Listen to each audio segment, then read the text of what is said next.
là, je suis en formation en maçonnerie, CAP maçonnerie traditionnelle au Greta d'Ambert.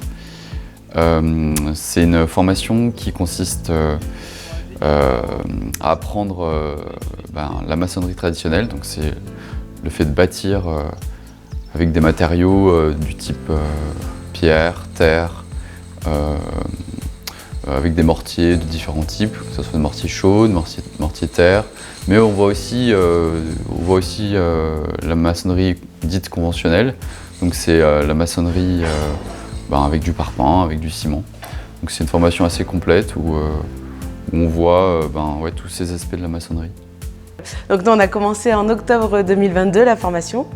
Donc quand on est arrivé, on a commencé de suite par de la pratique en fait. On s'est entraîné donc sur les parpaings, à maçonner donc des parpaings.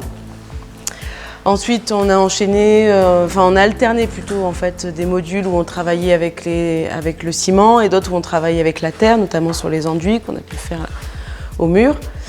Ensuite, directement un mois après, on est parti en stage pendant 2 semaines, parce qu'on a 3 stages au total dans la formation.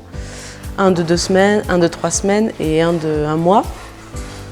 Donc on est parti en stage au mois de novembre. Ensuite, on est revenu, on a continué en fait à travailler sur différentes thématiques et on a commencé aussi un chantier école qui se situe donc à Seyou, donc à une demi-heure d'ici, pour reconstruire une maison en pierre.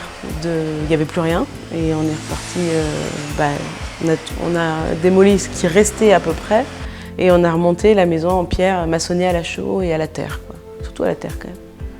Après on a quelques cours théoriques, assez peu finalement, mais voilà, on en a un petit peu pendant l'année quand même.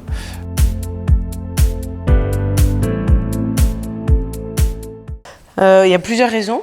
La première, c'est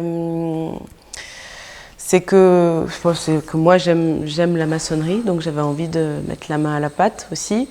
La deuxième raison, c'est que en tant qu'architecte, en fait, à moins d'aller se former, mais on est rarement formé en fait aux techniques de construction traditionnelles ou en éco-construction.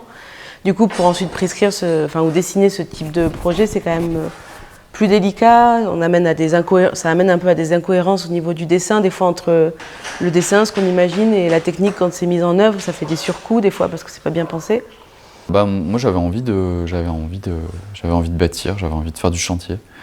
C'est quelque chose que, moi à l'origine, j'ai fait plus de la conception dans le bâtiment, mais là, j'avais envie de mettre ma main à la pâte et voilà, c'était l'idée de construire avec des matériaux de ce type.